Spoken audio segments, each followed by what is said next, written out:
Good morning students. ये है worksheet number 6। Worksheet number 6 chapter 1 का ही है एंड इसमें हम पढ़ेंगे लॉज ऑफ एक्सपोनेंट्स, घातांक के नियम। तो स्टार्ट करते हैं। सबसे पहले इस पे चेक करते हैं।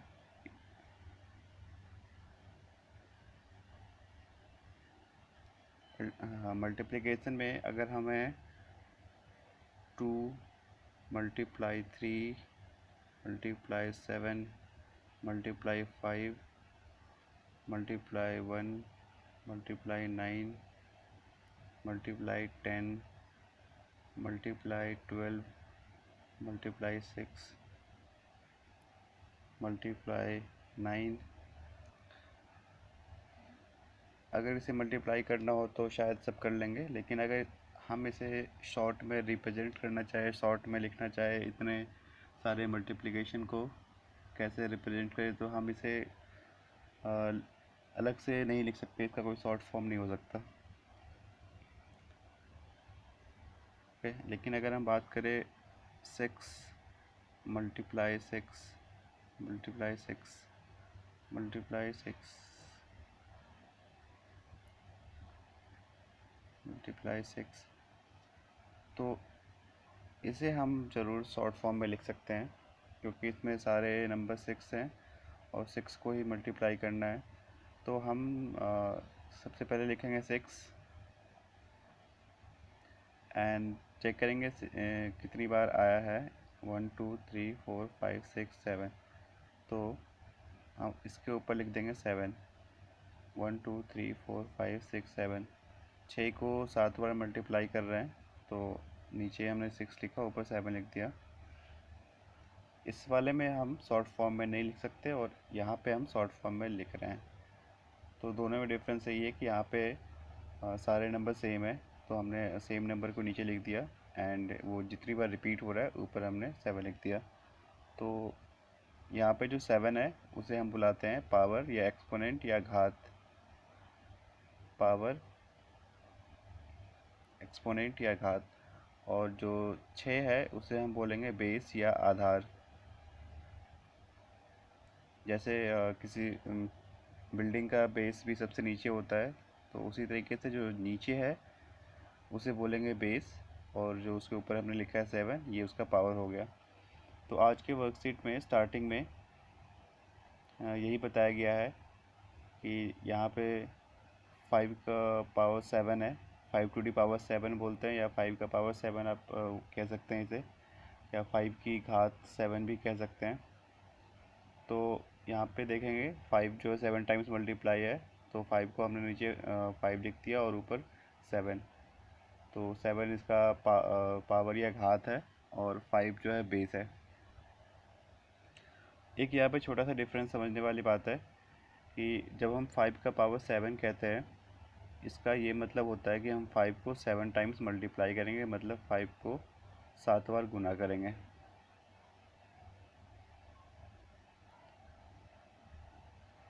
और हम इसको डैश डैश करके 7 बार लिख सकते हैं, 7 टाइम्स या 7 बार।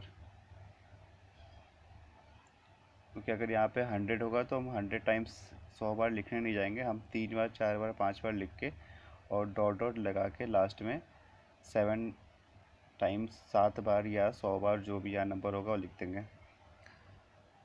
तो यहाँ पे हमने क्या लिखा है, 5 टू दी पावर 7, 5 की घात 7 को हम कहते हैं कि 5 को 7 बार गुणा करो। एक होता है 5 को 7 से गुना करना, दोनों भी बिल्कुल ही अलग है, इस चीज़ को आप समझेंगे। 5 मल्टीप्लाई 7 इज इक्वल टू 35 होता है, तो हम इसे बोलते हैं 5 को 7 से गुना करो, ये अलग है एंड ये अलग है। 5 टू दी पावर 7 का मतलब होता है 5 को 7 बार गुना करो, इसका मतलब है 5 को 7 बार गुना करो, और इसका मतलब है 5 को 7 से गुना करो। ये होता है से और ये होता है बार। 5 को 7 बार गुना करो एंड दिस इज 5 को 7 से गुना करो। तो ये 7th क्लास में भी आपने पढ़ा होगा, बहुत ही बेसिक टॉपिक है, वहीं से स्टार्ट कर रहे थे। अब है इसके कुछ रूल्स। तो देखते वर्कशीट में आपने पहले कभी वर्कशीट 1 to 5 में नोटिस नहीं किया, आपको ये सारी बातें खुद से समझनी होती हैं और बहुत ही सिंपल लैंग्वेज में लिखा होता है। और जहाँ भी फिल इन द ब्लैंक्स है वो आपके लिए क्वेश्चन होते हैं। जैसे यहाँ फिल इन द ब्लैंक्स, ये क्वेश्चन है आपको करना है, ये भी करना है। तो इसके अलावा जो चीज़ें लिखी है वो आपको खुद से समझनी होती है और ये सारे क्वेश्चन आपको खुद से करने होते हैं। बाकी चीज़ें आपको देख के कॉपी में बताने की ज़रूरत नहीं है, बस जो क्वेश्चंस दिए हुए हैं उनके सॉल्यूशंस लिखने होते हैं। बाकी आपको खुद समझने के लिए होती है, वो कॉपी में लिखना नहीं है। तो इस रूल की बात करते हैं। ये रूल क्या कहता है, अगर हमारे पास 5 मल्टी पावर 7 है, 5 की घात 7 और गुना 5 की पावर 10, तो ऐसे में हमें ये चेक करना होता है कि बेस सेम होना चाहिए। तो हम इसमें क्या करेंगे, इसका आंसर हो जाएगा 5। बेस सेम है तो हमने 5 सेम कर दिया और यहाँ पे मल्टीप्लाई है।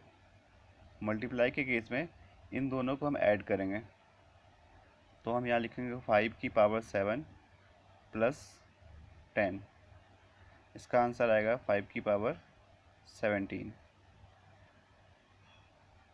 ठीक है, अब एक और एग्जांपल चेक करते हैं।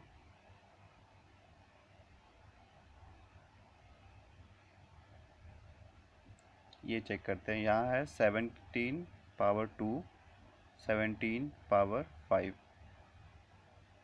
बेस सेम है तो हम लिखेंगे 17, सेम बेस है 17 लिख दिया।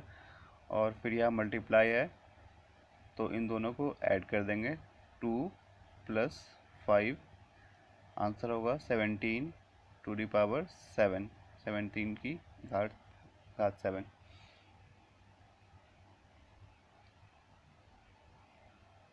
नेक्स्ट रूल है, इसे देखते हैं। ये हो चुका। अगर वो नंबर डिवाइड में हो, अब तक हमने मल्टीप्लाई देखा था, से 5 की पावर 10 डिवाइड 5 की पावर 3, या फिर ये पहले से ही क्वेश्चन में इस तरह से दिया हो, दोनों एक ही बात है, डिवाइड बटे में 3। डिवाइड बोल दो या फिर इसे बाई बोल दो या बटा बोल दो। तो इससे हम क्या करेंगे, बेस सेम है, यहाँ भी देख सकते हैं बेस सेम है, तो 5 लिखेंगे सेम कॉमन जो है, एंड डिवाइड है तो हमें क्या करना है, माइनस करना है।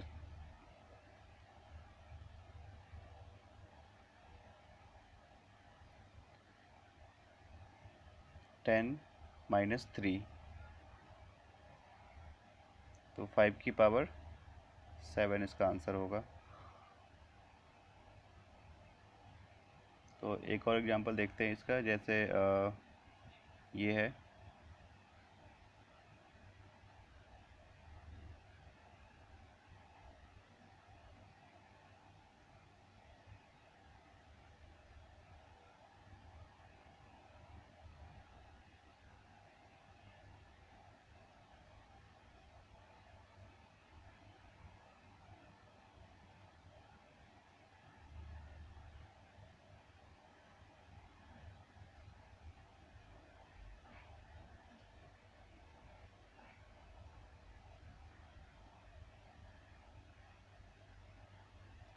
तो यहाँ पे क्या है, 9 की पावर 10,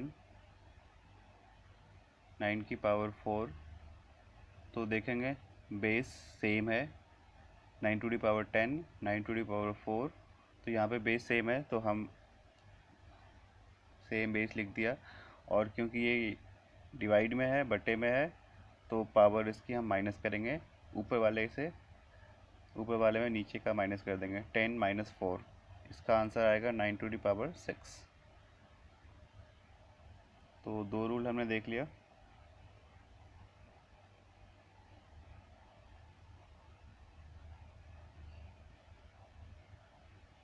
रूल 1 एंड रूल 3। अब रूल 4 देखते हैं। अभी तक मैंने क्या बताया, 5 मल्टीप्लाई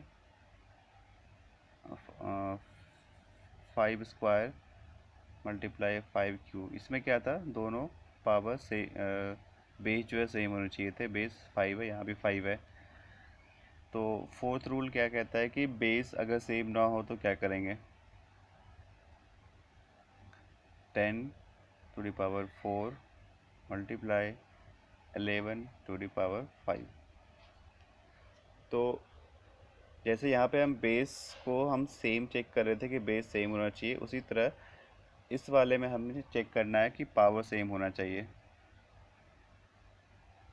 ठीक है, तो इस मैंने यहाँ एग्जांपल दिया, इसमें ना तो बेस सेम है ना ही पावर सेम है। तो रूल को फॉलो करने के लिए हमें पावर सेम वाला एग्जांपल लेंगे। जैसे ये है 3⁴ मल्टीप्लाई 5⁴। यहाँ पे बेस सेम नहीं है, पावर सेम है। तो जहाँ पे पावर सेम होगा उसमें हम क्या करेंगे, 3 मल्टीप्लाई 5 लिख देंगे। क्योंकि दोनों कॉमन है नहीं तो हमें दोनों लिखना पड़ेगा। इसका एक शॉर्टकट यही है कि दोनों कॉमन नहीं है, तो याद करने का तरीका है कि दोनों लिख देंगे। और पावर सेम है तो हमने एक बार पावर 4 लिख दिया, पावर सेम है तो। और इसका आंसर हो जाएगा 3 मल्टीप्लाई 5 15 पावर 4। ठीक है, नेक्स्ट देखते हैं। Next rule, rule number 3, rule number 2। इसमें नंबर एक ही होगा, लाइक 6, पावर 2 बार होगा। इसमें एक ही नंबर पे 2 बार पावर। 6, इसका पावर 3, और एक और हमने पावर लगा दिया 4। तो इसका आंसर आ जाएगा, बेस तो एक ही है तो हम 6 लिख दिए, और इन दोनों पावर को मल्टीप्लाई कर देंगे, 3 मल्टीप्लाई 4। इसका आंसर आएगा 6 की पावर 12। सिंपल। जो एक एग्जांपल दिया है वो करके देखते हैं, लाइक दिस वन, 5 स्क्वायर या 5 का पावर 2, इसको हम 2 को स्क्वायर बोलते हैं, 5 स्क्वायर पावर 7। यहाँ बेस एक ही है, एक ही नंबर है, 5 पावर 2 बार है, 2 and 7, तो 2 मल्टीप्लाई 7 5 की पावर 14 है इसका आंसर। एंड लास्ट रूल है सिंपल, कितना बड़ा भी कोई सा भी नंबर हो, आप कुछ भी नंबर ले लो, उसकी पावर 0 करने पे 1 आएगा। कोई भी नंबर लो, 112 की पावर 0 इज इक्वल टू 1। कुछ भी नंबर हो, 6 7 8 0 9, इसकी अगर हम पावर 0 करते हैं तो आंसर हमेशा 1 आएगा। तो अब तक जो मैंने बताया वो नंबर के फॉर्म में बताया कि एग्जांपल देके समझाया। इसी चीज़ को यहाँ पे फॉर्मूले के टर्म्स में दिया हुआ है। मैं इसे एक बार फिर से समझा दे रहा हूँ। रूल नंबर 1 है,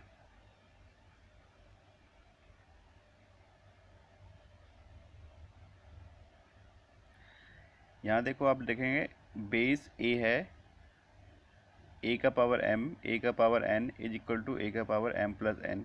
मतलब बेस सेम होना चाहिए, तो हम क्या करेंगे, पावर को ऐड कर देंगे मल्टीप्लाई के केस में। अगर बेस सेम है और डिवाइड है तो पावर को माइनस कर देंगे, ऊपर वाले में से नीचे को माइनस कर देंगे। और अगर बेस अलग है, जैसे यहाँ पे a है, b है बेस, और पावर सेम है m और m, तो हम इसको मल्टीप्लाई कर देंगे बेस को, और पावर जो सेम है, कॉमन है, उसे हम ऊपर लगा देंगे पावर में। एंड दिस वन, जिसमें कि एक ही नंबर होता है हमारे पास, a है और a पे 2 बार पावर है, तो हम दोनों पावर को ऊपर में मल्टीप्लाई कर देंगे।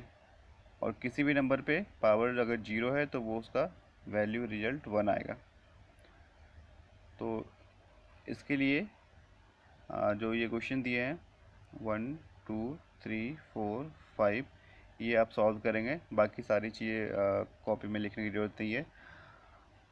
अब इसके बाद का जो टॉपिक है, अभी मैं दूसरे वीडियो में बता रहा हूँ। एक और वीडियो बनाते हैं।